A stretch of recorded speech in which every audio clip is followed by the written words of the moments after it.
Hey Paladins fans, and welcome back to another episode of How to Play. My name is Randy, and today we're taking a look at none other than the stealth assassin herself, Skye.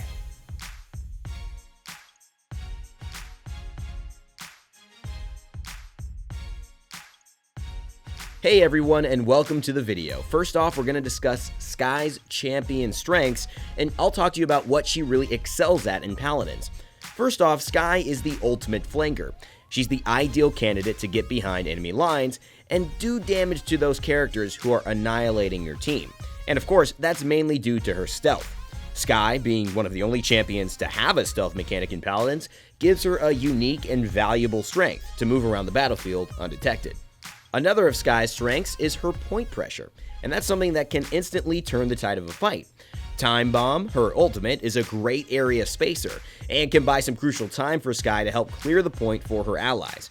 Being a flanker with a strong point control ultimate means that Skye can offer a lot to a fight, keeping enemies on their toes.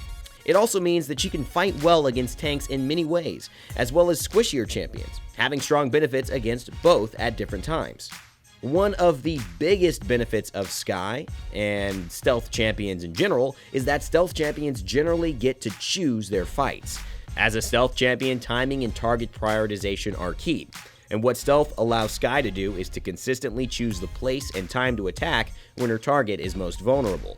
Kinessa, Victor, watch out. It's not a matter of if Skye will find you, it's a matter of when. Time's ticking. Skye's left mouse button is called Wrist Crossbow. It's a small energy bow that shoots out lightning-fast projectiles every 0.1 seconds. However, if you're able to land all of your clip onto an enemy, Skye's DPS is one of the highest in the game, next to Ruckus and Victor. This weapon is best used at medium to short range, but it can still damage targets from a distance, so don't be afraid to help the fight from afar if the battle dictates you can secure a kill that way. That's Skye's main job, right? Skye's right mouse button is called Poison Bolts, and it has quite a lot of functions in relations to Skye's presence in a fight. When she activates her right click, she fires 3 bolts in succession, each dealing percentage max health damage over 5 seconds and marking the target, increasing the damage they receive from Skye only by 5% per bolt. It also reduces healing by 50% for 3 seconds. So, essentially, this ability does damage over time to the target, and that damage is a static number based on how much health they have.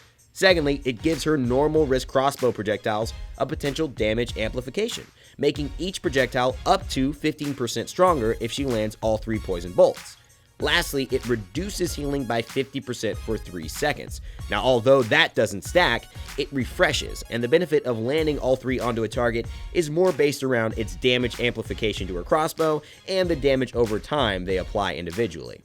Skye's Q ability is called Smokescreen, and it's one of her most unique and undervalued utility skills in her kit. The problem is, it's very dangerous to use in its unique and interesting ways, and most people will always use it as a secondary stealth. Smokescreen is essentially a pellet that can be thrown on the ground to create a circular area of smoke. The way the skill is used normally, like I said, is for stealth, but the skill does more than that. It doesn't allow enemy players outside of the smokescreen to see what's happening inside of it, and it also doesn't allow players inside of it to see what's happening outside of it. This allows you to create some really interesting setups with 1v1s, or just throwing it onto a point and limiting the vision of those enemies occupying that objective. Overall, I don't really recommend getting tricky with this skill. If you throw it on yourself, get an extra stealth, and maybe confuse somebody in the process, good for you, but use it for that stealth because that's what will help keep Skye alive more so than not. Since I spent a little bit of time on Smokescreen, I'm going to keep things simple for this one. Skye's F skill is called Hidden, and she does just that. When pressing F, Skye stealths for a short period of time, and she's able to position and engage on targets with the utmost discretion. However, if she gets too close to a target, she is revealed, so make sure you keep your distance until you know you're ready to fight. Time's ticking! This line has given people nightmares, especially beginners, as it symbolizes that everyone playing against Skye at that moment is probably going to die.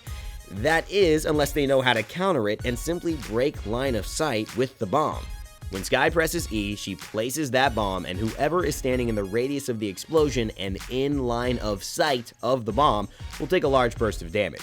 Also, all shields affected will be destroyed, so even if Fernando has his shield up, he'll still take that solid damage number.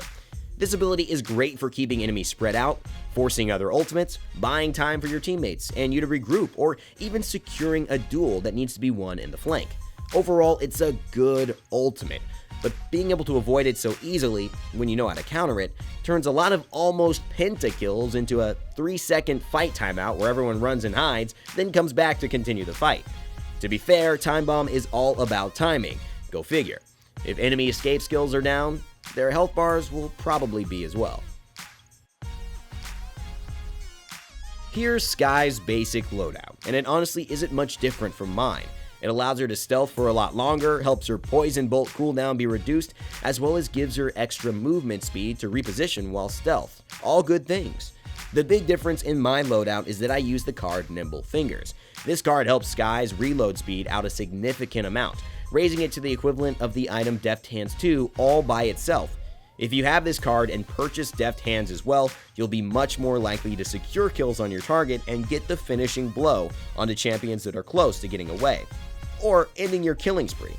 For items, I typically focus on Deft Hands, Haven, Veteran, and Morale Boost, allowing her to survive more, heal up quickly, reload faster, and charge her ultimate as soon as possible.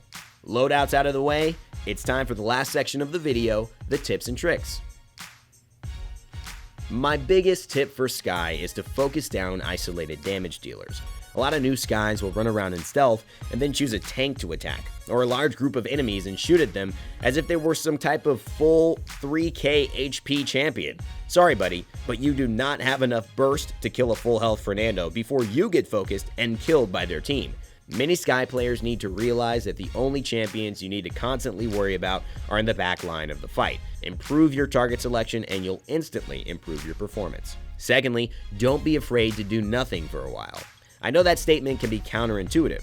Paladins is a fast-paced shooter, and most other champions have to get going quickly in the fight, otherwise they're at a big disadvantage. But not for Skye. Being able to confuse enemies about your whereabouts is a good thing, considering it makes it that much easier to strike vulnerable targets. Skye can make players uncomfortable and force them to look over their shoulder, never knowing when to expect an attack, so play to that advantage, and sometimes wait a bit before attacking, or take a longer than anticipated route to the flank. This will help ensure you don't get caught out by a group of enemies and better isolate your prey. Lastly, though Skye can kill damage and flank champions best, and please do focus on them as your main priority, know that Skye can also secure kills on tanks quite well. I'm really not saying to start out the fight shooting Fernando. In fact, please don't do that. But 3 poison bolts on Fernando equates to nearly 1500 health taken off the stalwart knight. See a tank running away at low health?